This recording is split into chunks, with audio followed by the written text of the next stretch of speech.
No vídeo de hoje nós vamos falar sobre inflação, poupança e ações. Eu já vou adiantar duas características desse vídeo aqui agora. A primeira característica é que o vídeo vai ser bem raiz.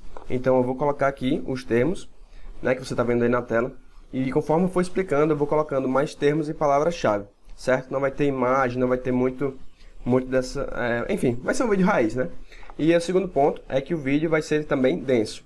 Então ele vai ter muito conteúdo, eu vou te explicar tudo sobre inflação, tudo sobre poupança e também sobre ações. Só que ações eu vou ser mais específico, vou falar de algumas ações especificamente. Eu não vou falar de ações como uma maneira geral, certo? Isso aí eu já fiz em outros vídeos e agora eu vou focar nesse vídeo aqui em algumas ações para a gente comparar com a inflação e com a poupança, tá legal? Então se você tem dinheiro na poupança ou se você tem dinheiro em algum local que rende a Selic, né? Por exemplo, Tesouro Direto, Tesouro Selic no caso, se tem conta corrente que está remunerada, como é o caso do Nubank ou alguma coisa assim, então fica aqui comigo que você vai aprender muito também, tá legal? Dito isso, vamos começar. Primeiro tudo, o que é a inflação? A inflação é quando o seu dinheiro passa a poder comprar menos coisas com o tempo. Então você já deve saber, quando você vai no supermercado, o preço da carne subiu, o preço do macarrão subiu, o preço de alguma bebida subiu. Por que isso acontece? Inflação. O preço dos produtos sobe com o tempo, certo? Isso é o que acontece em países com histórico inflacionário, como é o caso do Brasil. Existem outros países que têm histórico deflacionário. O que é isso? É que o preço cai conforme o tempo passa. É comum acontecer isso em alguns países desenvolvidos, como é o caso da Alemanha, por exemplo. Tá legal? Mas aqui a gente está falando de inflação. E quando a gente fala de inflação, é impossível a gente não falar, inflação do Brasil, é impossível a gente não falar sobre IPCA. E o que é o IPCA? O IPCA é o Índice de Preços ao Consumidor Amplo. Ele verifica o quanto a população consome e quanto do rendimento familiar é gasto em cada produto. Então, produtos como feijão, arroz, até passagem de ônibus, material escolar, médico, cinema, entre outros produtos, e compra de serviços também, né, como é o caso de médico, cinema, eles são gastos que as famílias têm no Brasil, e esses gastos são medidos e é verificado mês a mês o quanto o preço dessas coisas subiu, né, desses produtos ou esse serviço. E o que é interessante é que esse índice leva em consideração não apenas a variação do preço de cada item, né, ele não faz uma média geral de cada item, ele pega também o peso que cada tipo de item representa no orçamento familiar. Então, por exemplo, se a família brasileira média costuma gastar cerca de 30% com alimentos, né, carne, feijão, arroz, tudo isso, 30%, um exemplo. Então, o fato da inflação sobre a alimentação subir 10% vai impactar muito mais do que se subir sobre material escolar, por exemplo, que a família talvez gaste 5%, 10% da renda mensal com material escolar. Então, o índice IPCA, ele vai levar isso em conta, ele vai levar cada peso de cada segmento do que são os gastos da família em conta, certo? O IPCA, ele é calculado mensalmente pelo IBGE, né, o Instituto Brasileiro de Geografia e Estatística, e ele pega 13 áreas urbanas do país de aproximadamente 430 mil preços em 30 mil locais, certo? Então ele é bem amplo na sua abordagem, porque ele quer ver do Brasil todo, de maneira geral, quanto está subindo os preços. Ele tem também por estado, então você pode ver no seu estado quanto subiu, quanto foi a inflação em um determinado mês, por exemplo, né? Pelo cálculo do IPCA. E assim por diante. E todos esses preços, eles são comparados com o preço do mês anterior, resultando num preço, num valor, numa estatística, né, numa porcentagem, que reflete a variação geral de preço ao consumidor nesse período, tá certo? Que foi de um mês para o outro, ou de um ano para o outro, se você pegar de um ano para o outro, por exemplo. E a inflação em 2020, ela foi de 4,52%. O que isso significa? Significa que o preço dos produtos, da média de produtos do consumidor brasileiro, de maneira geral, ele aumentou 4,52%. Então, se a sua renda não aumentou 4,52%, se os seus investimentos não aumentaram 4,52%, isso significa que você perdeu dinheiro, né? Você perdeu poder de compra nesse período, portanto, você perdeu dinheiro, de certa forma, certo? E é interessante ver que apenas a alimentação e bebida, só os setores de alimentação e bebida no gasto da família, apresentaram variação de 14,09%. Ou seja, alimentação e bebidas subiram muito. Foi o segmento dos gastos brasileiros que mais subiram no período de 2020, certo? E por que se fala tanto de IPCA, né? Por que não se usa outro índice? Por que IPCA é o mais comentado? É porque o IPCA ele é utilizado pelo governo federal como índice oficial de inflação do Brasil. Então, é ele que serve como referência para cálculo de meta de inflação e para alteração de taxa de juros. Então, esse índice, por ser considerado o índice que reflete os gastos médios da população brasileira, ele também é o índice que acaba servindo para cálculo de taxa de juros e meta da inflação. Mas, além do IPCA, tem outros índices. Talvez o segundo mais utilizado, o segundo principal índice inflacionário, que é o Índice Geral de Preços do Mercado. E esse índice ele vai medir a variação de preço de reajuste para contrato de aluguel, no caso, energia elétrica e telefonia. Então, quando tem aquela...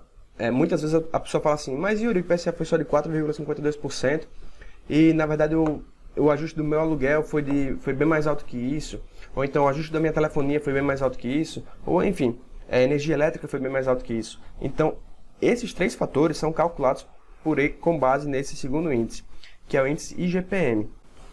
Além disso, o IGPM também sofre influência do dólar. Então, no ano de 2020, nós tivemos muita queda do dólar, melhor dizendo, nós tivemos muita queda do valor do real comparado às outras moedas internacionais. Então, o dólar foi a moeda que em 2020 mais perdeu o seu valor de compra, comparado às outras moedas. Por isso que, para a gente, do nosso ponto de vista, o dólar sobe muito, o euro sobe muito.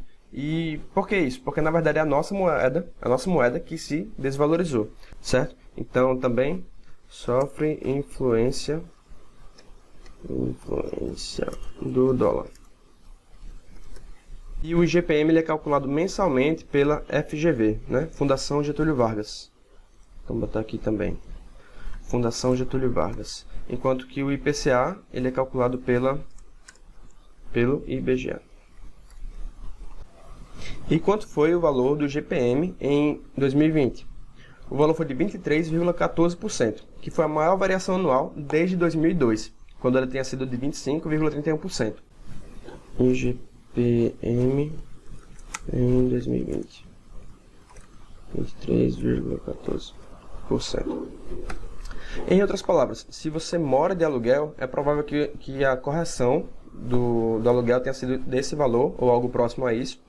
E caso você alugue aluguéis ou kitnets para ter alguma renda, se você não aumentou esse seu valor no aluguel que você cobra, então você está recebendo menos do que a média do mercado, né? Essa aqui é a média do mercado. Então, se você não fez um reajuste no valor do aluguel que você cobra, você está possivelmente deixando dinheiro na mesa, certo? Agora, o que é importante falar também é o seguinte: existem investimentos, e o foco desse vídeo não é explicar sobre esses investimentos, mas eu vou citar. Existem investimentos como fundos imobiliários que fazem aluguéis de imóveis, geralmente imóveis de alto padrão. Então tem shopping, tem galpão logístico, laje corporativa, até hospital. Então tem vários imóveis que são alugados e o locador, o dono dessas propriedades que recebe os aluguéis, são esses fundos, né, chamados de fundos imobiliários. E muitas vezes o fundo imobiliário ele tem o reajuste dos aluguéis por meio do IGPM. Então, se você tem um investimento de fundos imobiliários, por exemplo, e você recebe aluguéis, parte do aluguel dos imóveis desse fundo, você vai ter esse ajuste aqui em 2020, né? Para 2021 você vai ter esse reajuste aqui no seu recebimento de aluguéis, tá certo? A menos, é claro, e isso depende de cada fundo, ele faça a variação mensal, tá certo? Então, enfim, essa é uma vantagem de você variar seus investimentos. Muitas vezes, se você investe numa renda fixa, é provável que quando tem esse reajuste de inflação ou de IGPM, você não participe dessa variação, certo? De IPCA ou de IGPM, melhor dizendo, que você não participe, tá legal? A menos que você invista em IPCA+, mas aí no Tesouro Direto o IPCA+, que aí você é recompensado acima da inflação, certo? Mas não vou entrar muito nesses outros investimentos aqui, porque o foco da gente é poupança, inflação e ações. E em janeiro, olha só isso aqui, em janeiro de 2021, o índice de IGPM já variou IGPM em janeiro de 2021 já variou 2,58%. Muito bem, a gente já falou sobre IPCA e sobre IGPM, agora vai falar sobre a poupança, certo? Então, como eu falei, esses aqui são os dois principais índices utilizados para calcular a inflação no nosso país, certo? O IPCA é para produtos médios que são consumidos pela população brasileira e IGPM é para principalmente contratos de aluguéis, energia elétrica e telefonia, tá legal? Ele é influenciado também pelo dólar, sempre importante citar esse fator. Agora vamos falar sobre a poupança, porque muita gente diz assim, mas poupança é investimento, poupança não é investimento, enfim, tem essa dúvida. E a verdade é que poupança, ela é um investimento e geralmente ela é o primeiro contato que os brasileiros têm com aplicações financeiras, certo? A poupança, ela foi criada no século XIX por Dom Pedro, pelo imperador Dom Pedro, e desde então, desde aquela época, ela tinha uma rentabilidade de aproximadamente 6% ao ano, mais a taxa referencial. Geralmente a taxa referencial ficava em zero ou muito perto disso. Então, basicamente, a gente tem uma rentabilidade anual na poupança de 6%. Mas o que acontece? As regras mudaram em 2012, quando houve uma nova forma de calcular a poupança. E é isso que eu vou te mostrar aqui também. Eu vou até colocar essa estatística interessante que eu achei aqui, que é que 67 milhões de brasileiros têm pelo menos R$100 guardados na caderneta de poupança. Se você está vendo esse vídeo, tem uma chance muito grande de você ser um desses brasileiros, tá legal? Eu espero que não. Mas enfim, você, conforme vai vendo esses vídeos, você vai aprender outros investimentos para você fazer. Inclusive, esse é o motivo que eu coloquei aqui. Poupança e ações. Eu só coloquei esses dois tipos de investimento no vídeo. E explico também a inflação. Mas por que eu só coloquei poupança e coloquei ações? Por que eu não coloquei fundos imobiliários, tesouro direto, CDB, letras cambiais? Por que eu não coloquei 30 tipos de investimentos diferentes? Porque aí você provavelmente iria paralisar. Como assim? A maioria das pessoas não investe porque acredita que tem muitas opções. E qual delas é melhor? É melhor fazer um CDB? É melhor colocar meu dinheiro no tesouro? É melhor fazer uma conta corrente remunerada? Então as pessoas têm tantas opções que elas, às vezes, criam esse bloqueio. E isso é um efeito psicológico de quando você tem muitas opções. Por isso eu quis apresentar só duas. Uma que talvez você invista já, que é a poupança, e o outro que eu quero te apresentar melhor aqui e a gente fazer essa comparação, né? Enfim, que são investimento em ações, tá legal? Então, quando a gente fala de poupança, a gente tem que levar dois pontos que são a favor da poupança, certo? Então, nem tudo é ruim. O primeiro ponto é que ela é isenta de custo. Então, você cobrar tarifa para abertura ou manutenção de poupança é proibido, é contra a lei. Então, nenhum banco pode fazer isso. Você quer colocar seu dinheiro na poupança em qualquer banco, ele não pode te cobrar taxa de abertura ou de manutenção. Isso é proibido por lei, tá certo? Ou administração ou performance, enfim, nenhuma taxa é permitida. O segundo ponto é que ela não paga imposto de renda. Então, o rendimento da poupança, ele é líquido, ele é livre do pagamento de imposto. Apesar disso, você tem que declarar, sim, que você tem esse investimento no seu imposto de renda, tá certo? Não é porque você não paga imposto que você não tem que declarar. Mesma coisa se aplica a ações, por exemplo. É possível que você invista em ações de uma maneira que você não precise pagar impostos, mas você precisa declarar, de qualquer maneira, isso no seu imposto de renda. E agora falando sobre características da poupança. Primeira característica, ela tem liquidez diária. Então, se o seu dinheiro está na poupança e você quer retirar, por algum motivo, alguma emergência ou qualquer fator que você quer retirar o dinheiro, você pode retirar imediatamente. A liquidez ela é diária, tá certo? Segundo ponto, o rendimento que ela tem da poupança, ele ocorre apenas no aniversário. Ou seja, quando são passados 30 dias, ou melhor dizendo, quando é passado um mês do investimento que você fez na poupança, é que vai ter o rendimento mensal. Então, se você tirar o seu dinheiro da poupança depois de passados 25 dias, por exemplo, ele não vai ter rendido nada, absolutamente nada, zero. Ele só vai render quando bater o aniversário, né? Chegar no dia do mês seguinte que você investiu, ele vai bater o aniversário da poupança e é aí que vai cair o rendimento. Já outros tipos de investimento de renda fixa são diferentes. Eles têm, o rendimento ocorre a cada dia útil. É o caso de CDB, por exemplo, Tesouro Direto, até conta corrente remunerada, como o da Nubank, por exemplo, ela é diária, né? Em todo dia útil vai ter um rendimento do seu dinheiro. Não tem que esperar um mês todinho para poder ter o rendimento. Terceira característica, ela conta com a proteção do FGC, o Fundo Garantidor de Crédito. Então tem um fundo no Brasil de crédito que é utilizado caso o banco onde a pessoa investe, ou a corretora, ou enfim, o que for, caso ele entre em falência. Se ele entrar em falência, esse fundo vai te pagar o valor que você tinha investido até R$250 mil. Vou até colocar aqui. FGC. Até R$250 mil por CPF, por instituição financeira. Então, se você tem conta em 3 bancos e em cada um você tem R$200 mil e os 3 bancos vão à falência, você está totalmente protegido pelo FGC. Por quê? Porque você tem menos que R$250 mil, você, no seu CPF, por instituição financeira. Mas, se você tem esses mesmos 700 mil, melhor dizendo, esses mesmos 600 mil em um só banco e o banco entra em falência, o Fundo Garantidor de Crédito só vai te pagar R$250 mil.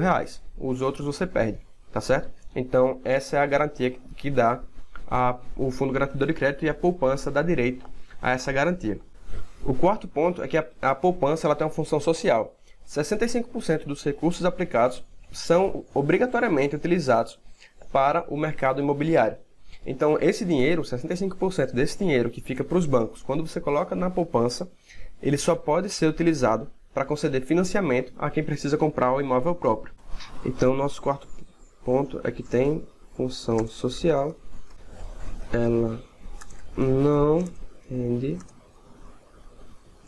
necessariamente 6% ao ano. Então, aqui eu vou explicar para você quais são as duas regras da poupança, certo? A primeira, ela é referenciada na taxa Selic. Então, apesar dela não render o mesmo que a Selic, ela é referenciada na taxa Selic. Então, se a Selic estiver acima de 8,5%, poupança rende 0,5%. Sim, isso aqui é o ano. Selic acima de 8,8% ao ano. A poupança rende 0,5 mais taxa referencial, que geralmente é perto ou igual. Isso é geralmente, não necessariamente é uma regra, certo? Mas ela é geralmente perto ou igual a 0%, o que não varia nada. Então, basicamente, você vai ter 0,5% ao mês, ou mais taxa referencial, tudo isso aqui ao mês.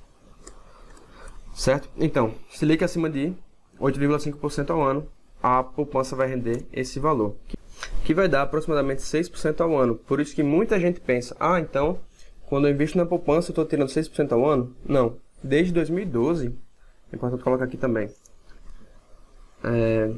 desde 2012. Desde 2012, que ela vai render nesse novo cenário aqui. Se a Selic tiver igual ou abaixo de 8,5% ao ano, poupança rende 70% da taxa Selic. Então, se ele tiver acima de 8,5% ao ano, vai render 0,5% ao mês. Mas, se a taxa Selic tiver abaixo de 8,5% ao ano, vai render 70% da Selic. Então, imagina que você pode investir num investimento que rende 100% disso daí, 100% da Selic, ao invés de só 70% no melhor cenário. Então, tem vários investimentos, como o Tesouro Direto, a conta corrente remunerada, até do Nubank, por exemplo. Eu não estou fazendo nenhuma propaganda, só para deixar claro, porque realmente eu utilizo o Nubank, conheço várias pessoas que utilizam outros bancos também, outros bancos digitais, e geralmente eles apresentam 100% do CDI. Então, eles seguem a taxa Selic, ali ou bem próximo disso, que é muito mais do que rende a poupança.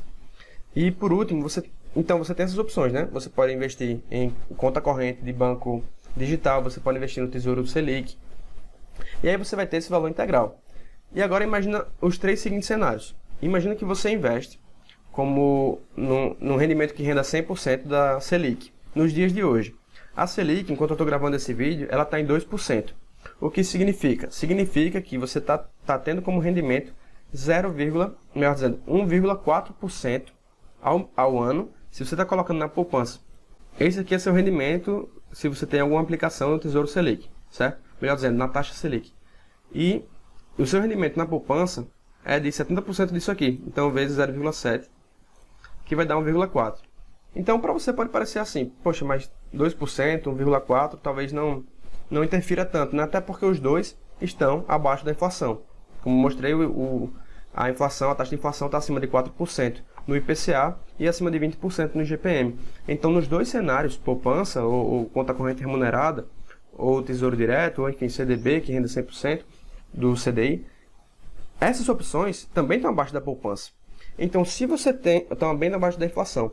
Então, se você tem algum desses investimentos, isso não necessariamente é um problema. Por quê? Esse investimento pode ser que, se você estiver usando ele como reserva de emergência, não tem nenhum problema. A função de uma reserva de emergência, de uma reserva financeira, é te proteger. Então, se você coloca um dinheiro, por exemplo, num Tesouro Selic, que é considerado um investimento mais seguro do país, tem a mesma liquidez da poupança, então, tudo bem. Não tem problema você ter um investimento desse, contanto que seja com o intuito de ter a sua reserva de emergência. Porém, se todo o seu dinheiro, todo o valor que você investe, está rendendo a Selic ou abaixo da Selic, como é o caso da poupança, então necessariamente você está perdendo dinheiro ano após ano, tá bem? Então nesse cenário aqui você vai estar perdendo dinheiro porque você está perdendo dinheiro para a inflação. Mas isso, como eu mostrei, é hoje, em que a taxa Selic está muito baixa e talvez não mude tanto para a poupança. Então seu rendimento na poupança talvez você não perca muito, deixando seu dinheiro na poupança. Porém, você perde em segurança, porque o Tesouro Selic é mais seguro do que a poupança. E o segundo fator, mais importante ainda, é que quando essa taxa variar, e não é incomum ela varia bastante, você pode perder muito dinheiro. Deixa eu te mostrar. Se a taxa Selic estiver em 8%, e você tiver alguma aplicação no Tesouro Selic, alguma aplicação que renda a taxa Selic, você vai ter uma rentabilidade de 8% ao ano. Porém, se você tiver com esse mesmo dinheiro na poupança, que é menos seguro que o Tesouro Selic, novamente, 0,7, você vai estar recebendo 5,6% ao ano. Então você podia receber 8% no investimento mais seguro, mas você está recebendo 5,6% ao ano.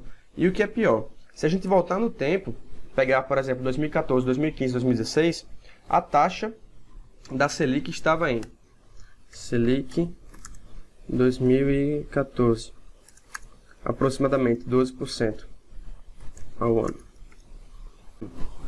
Então você, tendo dinheiro em alguma aplicação que renda Selic, você teve essa rentabilidade aqui, que muitos chamam de os anos dourados da Selic, em que a taxa de juros foi tão alta que a rentabilidade dessa você dificilmente encontrava em outros locais. Por isso que o Brasil realmente era muito visto como um local de taxas altas, enfim, onde investir em ações, investir em fundos imobiliários, em renda variável, não fazia tanto sentido, já que você já tirava uma rentabilidade muito boa com a Selic. Porém, esses anos se passaram.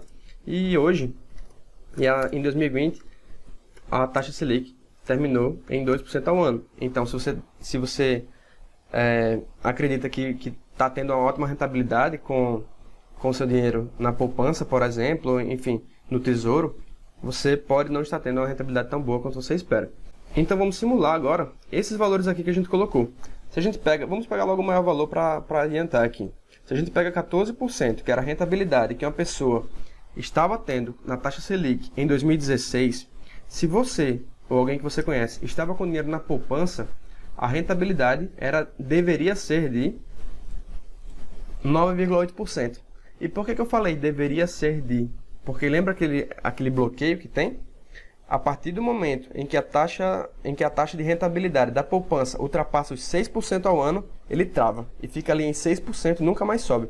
Então a taxa Selic pode subir para 9, 10, 12, 13, 14%, que a poupança ficou ali travada, certo? Então ela nunca sobe acima de 6%. Ela fica ali sempre em 70% da Selic, até que chega no teto de 6% e ela trava. Então, se o seu dinheiro na poupança poderia render isso aqui, ele não rende. Ele vai render só 6% ao ano. Todas as taxas que eu falei aqui, no caso da Selic, ela tá se referindo a taxas nominais. Então, deixa eu colocar aqui. Taxas nominais da Selic e da poupança. Então, a Selic rende hoje, né, 2% ao ano. E a poupança rende 1,4% ao ano. Yuri, mas o que é taxa nominal? Sim, dicas de passagem. Esses investimentos aqui, né, no caso do Tesouro Direto, alguns investimentos que eu falei, eles têm aplicação de imposto de renda. Então ele fica um pouco menor do que isso que está colocado aqui, tá certo? Mas o que é taxa nominal? Taxa nominal é a taxa de juros antes de você aplicar a inflação. Quando você aplica a inflação, se torna a taxa real. Então a gente teve aqui que o IPCA foi de... Eu não vou considerar nem o IGPM, porque a gente está falando aqui de consumo médio, né? Então eu vou colocar aqui somente o IPCA. E a gente teve que o IPCA foi de 4,52%. 4,52%. Agora eu tenho a taxa Selic, eu tenho a poupança, e quanto é que foi a taxa real? Coloca aqui. Taxas reais. Selic, poupança. Então as taxas reais, como é que eu calculo taxa real? Até mais importante do que a própria taxa em si é como calcular.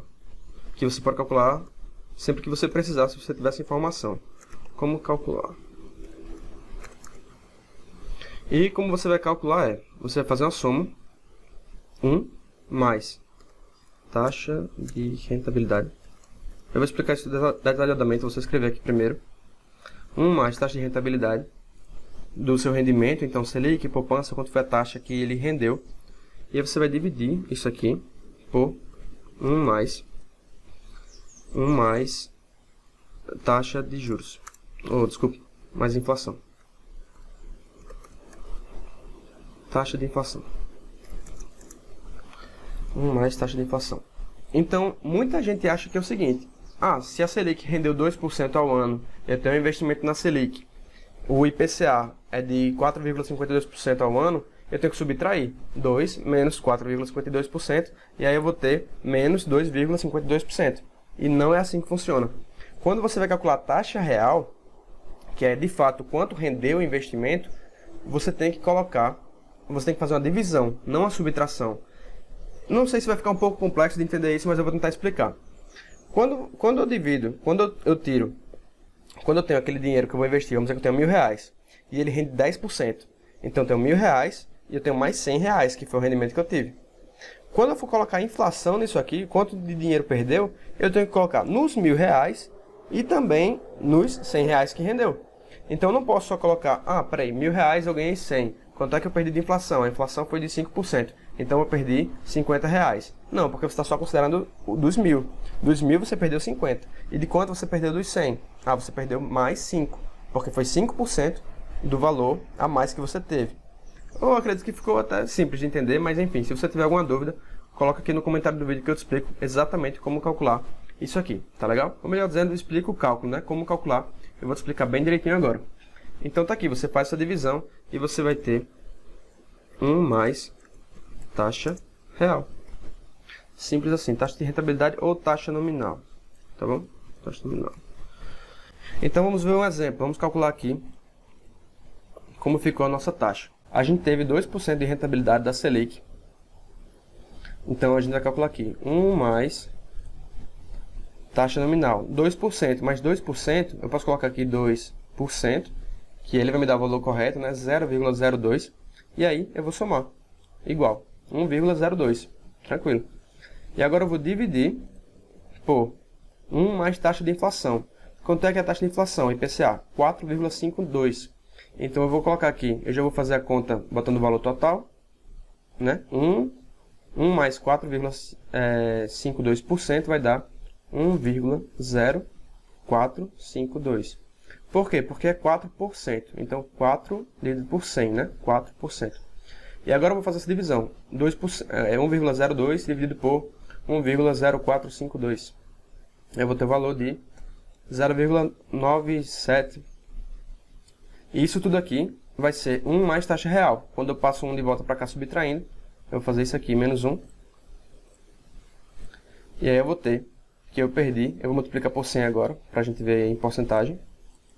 Eu vou ter que eu perdi 2,41% no ano de 2020, se eu deixei meu dinheiro no tesouro direto, por exemplo, no Tesouro Selic, melhor dizendo, né? Que ele vai ser um rendimento que é calculado com base na Selic. Mas se eu usei a inflação, então coloca aqui inflação. Se eu usei, melhor dizendo, a poupança, eu vou ter aqui esse valor, né? 1,4%, 1 mais 1,4%, dividido por 1,0452, que vai dar isso aqui, menos 1, que vai dar isso aqui.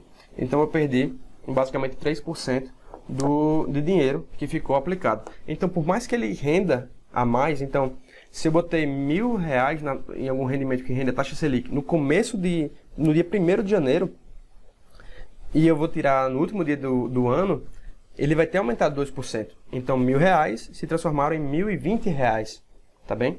Aumentou 2%. Então, eu vou ver lá no balanço, eu vou ver, aumentou R$20, legal. Mas, na prática, o preço de tudo que eu compro, a média das coisas que eu compro, que os brasileiros compram, que é o IPCA, ele aumentou 4,52. Então, eu perdi parte daqueles R$1.000 que eu investi, e eu perdi parte desses R$20 que entraram agora. Porque todos os dois perderam poder de compra. Então, por isso que a rentabilidade real foi de menos, no caso da taxa Selic tinha sido um pouco maior, mas aqui na poupança foi de 2,98%. Então, eu posso ver aqui até aqui, botando em histórico, né, a gente consegue ver. Então, eu perdi 2,4% na Selic e perdi 2,98% tendo colocado o dinheiro na poupança. Então, essas são as taxas reais. Então, essas aqui são as rentabilidades reais da taxa que tiveram, né? A taxa Selic e a poupança ao ano em 2020. Mesma coisa aqui embaixo. Então, se você tem algum dinheiro na Selic ou na poupança, não necessariamente isso é um problema, contanto que seja um dinheiro que você destine para como reserva de emergência, enfim. No caso de você estar formando a sua reserva de emergência, ou de você já ter. Mas, se esse é todo o dinheiro que você investe, então você está perdendo dinheiro com o tempo, sim, porque a rentabilidade real, ela está sendo negativa, tá certo? Então é muito bom prestar atenção nisso daí. Então a gente já viu aqui que a poupança, ela não é um excelente investimento. A gente já viu que mesmo a Selic, se você só aplica em algum investimento que rende a taxa Selic, também não é um ótimo investimento. Então qual é, hoje em dia, um bom investimento que você possa fazer? Eu acredito que o melhor investimento que você possa fazer é em ações. No caso, ações são parte de uma empresa. Então, investir em empresas são o melhor investimento possível de serem feitos. Especialmente no dia de hoje, em que a maioria dos investimentos em renda fixa está te dando retorno negativo. Então, como eu falei, se você tem R$100.000, R$50.000, R$20.000, R$10.000, R$5.000, e esse dinheiro está todo na poupança, e você não tem nenhuma pretensão de montar sua reserva de emergência e de, enfim, começar a investir, a ter uma rentabilidade diferente, uma rentabilidade melhor, então você está perdendo dinheiro com o tempo. Já as ações de boas empresas, elas tendem a se valorizar com o tempo, e, principalmente, como vai ser o foco desse vídeo aqui, aumente. Yuri, mas tem uma empresa, como por exemplo a empresa de Warren Buffett, que é a Berkshire Hathaway, que ela não paga dividendo. Então, ela é uma empresa ruim, é uma empresa imadura, é uma empresa que está crescendo. Não necessariamente, né? Há exceções a essa regra aqui, tá legal? Mas boas empresas, empresas sólidas que crescem com o tempo, elas tendem a pagar dividendos, tanto hoje, né? Se ela já tem condição de pagar bons dividendos hoje para os seus acionistas, como no futuro. Se você não sabe o que é dividendo, dividendo é parte do lucro, ou cotista, né? É a mesma coisa. Tá bem? Então basta você ter uma cota de uma empresa, ou uma ação de uma empresa, mesma coisa, que se ela pagar dividendo, você vai receber os dividendos daquela empresa. Então nesse vídeo aqui, eu vou te mostrar também como fazer para encontrar boas empresas que pagam bons dividendos de uma maneira fácil e rápida. E para isso eu vou te apresentar a ferramenta Status Invest. Tá legal? É um site, você pesquisa no Google que vai aparecer. Eu estou aqui com o Status Invest aberto e, enfim, ele tem dados sobre ações, fundos imobiliários, BDR, fundos, tesouro. Aqui a gente vai direto ao ponto e vai colocar aqui em busca avançada. Eu quero fazer busca de ações de empresas que pagam bons dividendos. Então, eu quero uma rentabilidade, uma taxa de recebimento de dividendos, que se chama Dividend Yield. Então, taxa de recebimento de dividendos, ou seja, melhor, deixa eu colocar aqui primeiro, depois eu explico. Taxa de recebimento de dividendos, Dividend Yield, ou DY. Então, o que é um Dividend Yield? Imagina que você compra uma ação da empresa a R$30. Melhor dizendo a 10 para facilitar a conta. Você compra uma ação dessa empresa a R$10. E aí ela tem lucro ao longo de um ano todinho. E aí, ao final do ano, ela disse assim, eu vou pagar R$1 de lucro para cada cotista, para cada cota da minha empresa. Então, você que tem aquela uma cota, vai receber R$1 de lucro. Ela vai distribuir parte do lucro para os seus acionistas. Essa parte do lucro se chama dividendo. Você que tem R$10 vai receber R$1. Então, isso que você comprou R$10, né, a empresa por R$10, e isso se chama dividend yield, que é a taxa do dividendo. Então, R$1, você investiu 10, você tem 10% de dividend yield. E essa taxa de dividendo, ela sempre vai variar. Por quê? Porque a empresa ela vai pagando dividendo conforme o tempo, mas principalmente o preço da empresa varia. Então, o dividend yield, ele é calculado assim, ó. Dividend yield, ele é igual a dividendo recebido, melhor dizendo, dividendo pago nos últimos 12 meses, dividido pelo preço atual da ação. Então, dividendo pago nos últimos 12 meses, preço atual da ação. Se ela pagou nos últimos 12 meses R$1 por cada ação, e o preço da ação hoje está R$10, o dividend yield vai ser de 10%. Então, vamos ver aqui um exemplo. Aqui no Status Invest, você pode colocar... e tem outras ferramentas também. Eu vou até escrever aqui. Tem fundamentos.com, eu não sei se é .com.br, mas enfim, você joga no Google que você vai descobrir. E tem o Suno Analytica. Se você jogar no Google qualquer um desses nomes aqui, Status Invest, Fundamentos, Suno Analytica, vai aparecer para você. Eu vou mostrar aqui como usar o Status Invest para fazer busca avançada, tá bom? Busca avançada. E aqui eu vou colocar uma taxa de dividendo. Eu quero receber uma taxa de dividendo de 6% ao ano. Por quê? Porque era o valor antigo da poupança. Eu acho que é um valor bom de taxa de juros, né, para ser recebida das empresas. Vou colocar aqui. Aqui tem vários outros indicadores que você pode filtrar. Eu vou começar por colocar aqui apenas o dividend yield, tá bom? Vamos buscar. E aqui ele me retorna várias empresas. Como você pode ver aqui, ele tem pelo menos 40 e alguma coisa de empresas aqui. Se é que não vai ter mais, vai abrindo mais, inclusive. Então ele tem pelo menos 52 empresas aqui que ele me colocou que pagam 6% no mínimo de dividendo. Mas nenhuma dessas empresas aqui, é importante até dizer, nenhuma dessas empresas aqui é recomendação de compra. Porque quando você vai investir, de fato, numa empresa, você vai se tornar sócio de uma empresa para receber parte dos dividendos, você tem que olhar vários outros fatores. Então, endividamento, rentabilidade, crescimento, eficiência, todos esses valores que são numéricos, mas também valores que são qualitativos, como gestão da empresa, histórico de corrupção, política de dividendos, enfim, vários outros fatores. E fazer uma análise mais aprofundada para quando você vai investir. Afinal, você não quer colocar seu dinheiro numa ação porque alguém te recomendou ou porque você viu no noticiário que as ações daquela empresa estavam subindo. Você não quer fazer isso, especialmente se você tem foco no recebimento de dividendos. Então, se você tem esse foco, você deve fazer uma análise mais aprofundada da empresa para saber se seus números, né, se a empresa é uma empresa sólida, que tende a crescer, que tende a apresentar uma boa lucratividade, para que ela possa manter uma taxa de pagamento de dividendos. Eu já falei aqui, como eu mencionei, né, tem vários indicadores. Tem indicador de liquidez, então você também não quer comprar ações de empresas que pagam, que enfim, são difíceis de você vender depois. Você compra, mas você tem dificuldade de vender, você não quer correr esse risco. E você pode separar aqui também no Status Invest por setores, segmentos, enfim. Durante as aulas gratuitas que eu fiz na semana passada, no evento Semana da Liberdade Financeira, eu mostrei como você fazia para colocar vários filtros no Status Invest, para poder analisar a empresa. Aqui, como eu salvei alguns daqueles filtros, eu vou colocar aqui novamente, tá certo? Então a gente tem aqui o dividend yield de 6% ao ano, a gente tem um preço-lucro da empresa de 5, mínimo de 5, no máximo de 15. Um ROE, né, que é indicador de rentabilidade da empresa, mínimo de 10%. Deixa eu ver aqui mais. ROIC também, 10%. E é isso. Eu não coloquei mínimo de liquidez, mas eu vou colocar aqui 500 milhões. Pronto.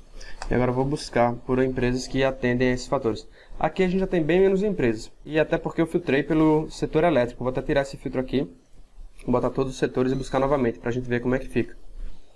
Então, pronto. Aqui nós já temos mais empresas, tá certo? Yuri, quer dizer que eu posso escolher qualquer uma dessas empresas e investir?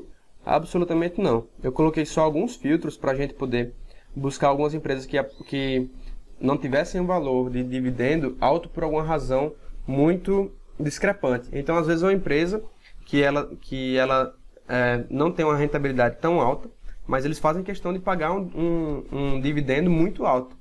Por quê? Não sei, para manter os investidores a ela, comprando dela, mas ao mesmo tempo ela é muito arriscada, ou ela não tem muita liquidez, é difícil de você vender ações dessa empresa. Então você tem que, eu coloquei esses filtros aqui que são básicos, somente para a gente não pegar uma empresa muito discrepante do que seria talvez interessante de começar a analisar. Porém, a gente tem aqui, encontrou essas empresas aqui, então a gente tem a Taesa, a gente tem a WIS, que é uma seguradora, a gente tem aqui a Equatorial, a gente tem aqui a Isocetip, que é uma transmissora de energia, empresa elétrica. Aqui a Cyrela e a Itaúsa, que é a holding do Banco Itaú. E todas essas empresas apresentaram nos últimos 12 meses um dividend yield de acima de 6%. Então Itaúsa 6%, até o máximo que foi a Taesa, de 9,74%.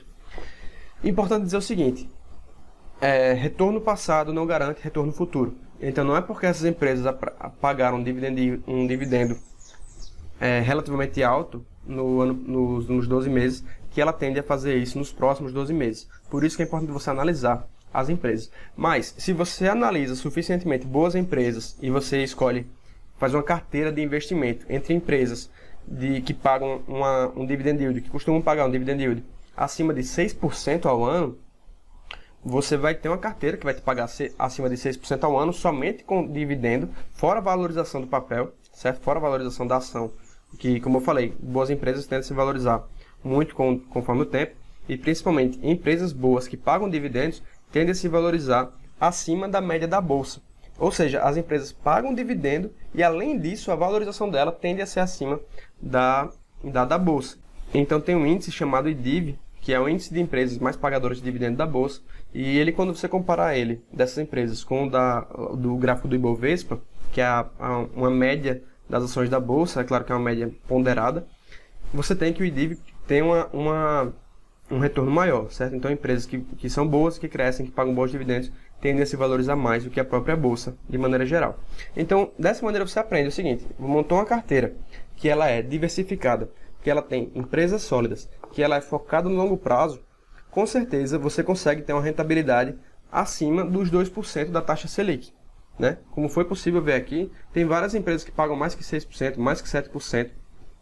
Eu posso até mostrar o exemplo de uma delas. Vou pegar aqui a da Taesa, por exemplo. Então aqui no da Taesa eu posso descer aqui o gráfico e eu venho aqui, tem vários indicadores, né? Valuation, endividamento, eficiência, rentabilidade, crescimento, aluguel, eventos corporativos, pronto. Aqui eu quero ver pagamento de dividendos. Então tá aqui, ó, proventos da Taesa, da unit da Taesa. Nos últimos eu vou pegar o período máximo que for possível e eu vou agrupar por ano. Então a gente pode ver que ela pagou em 2012 1,70, em 2013 2,20, 2,93, 1,88, 2,70, 1,76, 2,78, 1,89, 3,21. Então a gente vê que esse ano, 2020, ela pagou mais, foi o maior valor que ela pagou desde 2012, certo? O que não quer dizer que ela vai pagar um valor maior que esse no ano que vem. Também não quer dizer que não vai, tá bom? Então, isso aqui a gente está falando de empresas, né? Não é uma taxa de juros que é pré-fixada e pré-determinada que você vai ter aquela rentabilidade. Ela vai variar. Porém, mesmo variando, a gente vê que ela teve um valor mínimo, né? Nos últimos 12 meses, o valor mínimo que ela pagou foi esse aqui, de 1,7. Então, se a gente for fazer uma conta simples, eu vou dividir 1,7, que foi o que ela pagou por ação. Nesse caso aqui a gente está falando da Unity, né? Não é uma ação, é um conjunto de ações da Unity, da Taesa. Se a gente for pegar no valor atual dela, que é 332,96, então você vê que ela mesmo nesse cenário em que o preço da ação dela, que tá próximo da máxima histórica, da máxima das últimas 52 semanas, e o dividendo que ela pagou em 2012, o menor valor dela, você vê que é uma rentabilidade que ainda assim está acima da inflação e também está acima da poupança e da taxa Selic. Agora, se eu pego o maior valor que ela pagou, que foi o passado, foi agora em 2020, foi 3,21 dividido por 32 2,96. E daqui a taxa de dividendo, né, de 9,74%, arredondando, que é o que aparece aqui na tela. E o que é interessante pensar é o seguinte: se a pessoa que comprou ações dessa empresa durante a pandemia, aqui no menor valor possível, ela pagou R$ 22,00. Então a pessoa pagou R$ 22,00, mas recebe o mesmo dividendo de quem comprou num preço mais caro, certo? Então se alguém comprou aqui por 26, ou alguém comprou aqui por 25, então quando você faz essa conta, a pessoa que comprou, que recebeu esse dividendo aqui, que foi de 3,21, e você divide por 22,29, você tem uma rentabilidade de 14%, né? Então a pessoa que comprou ações da Taesa, e repito, não é recomendação de compra, mas a pessoa que comprou ações da Taesa, no momento que a ação teve no período mais baixo, e recebeu os dividendos até agora, essa pessoa teve só de recebimento de dividendos 14,4%. Fora isso, ainda teve a valorização da empresa. Então, como você pode ver aqui, a empresa hoje está em R$ 32,96. Então, se fosse fazer essa conta também, R$ 32,96 menos 22, botar 22,50 para facilitar. Menos 22,5 igual. Tudo isso dividido por 22,5 foi o valor investido, a gente teria uma valorização de 46,5, arredondando, 46,5%. Ou seja, uma valorização no ativo de 46,5%, além de uma rentabilidade de dividendo de 14,4%. Então esse teria sido um ótimo investimento. Mas é claro, a pessoa que comprou com foco em dividendo, ela não necessariamente vai vender aqui. Ah, Yuri, mas ela vai ter uma rentabilidade muito maior se ela vender. No curto prazo ela vai. Mas se o foco dela é no longo prazo, ela comprou uma ação de uma empresa, né? Se todos os outros números da Taesa forem bons, ela comprou um investimento sólido, um investimento bom, a um preço abaixo do justo, e vai receber, tende a receber, no longo prazo, uma rentabilidade, ou seja, os proventos, né? Nesse caso os dividendos da empresa, todo ano, se a empresa se mantiver nessas condições ou se crescer, todo ano e em perpetuidade, né? Então, se a empresa, imagine que a empresa pagou esse valor, mas no ano seguinte ela cresce mais e paga mais, e no outro também, e no outro também. E isso pode não acontecer necessariamente de ano em ano, mas no longo prazo, boas empresas tendem a pagar mais dividendo, conforme o tempo passa. Então, daqui a 5 anos, com certeza, a chance de pagar mais do que pagar hoje é maior. Daqui a 10 anos, mesma coisa. Por quê? Porque as empresas crescem. Conforme elas crescem, elas têm mais lucro. Conforme elas têm mais lucro, elas pagam mais dividendos. Então, qual é a conclusão que a gente chega? A gente chega até a conclusão de que você investir apenas em aplicações que rendem a taxa Selic, como é o caso de CDB, Tesouro Selic, conta corrente remunerada, hoje significa que você está perdendo poder de compra para a inflação. E se, é claro, o seu propósito é fazer uma reserva de emergência, você está no caminho certo, sem problema. Você tem que fazer mesmo uma reserva de emergência cujo foco não é rentabilidade, o foco é segurança e liquidez. Mas, se você está fazendo isso como a única forma de investimento, eu sinto dizer que você está perdendo dinheiro sim para a inflação. E que investir na poupança significa perder um pouco mais do que quando você investe em uma conta corrente remunerada, em um CDB, em um Tesouro Selic. Tá certo? Se você ficou com alguma dúvida em relação a esse vídeo, pode colocar aqui embaixo, eu leio todos os comentários. E eu sei que deve ter ficado um pouco mais denso, mas se você ficou com alguma dúvida que foi pontual, você pode rever essa parte do vídeo. E se for uma coisa específica, deixa aqui embaixo que eu vou comentar, que eu vou responder no caso.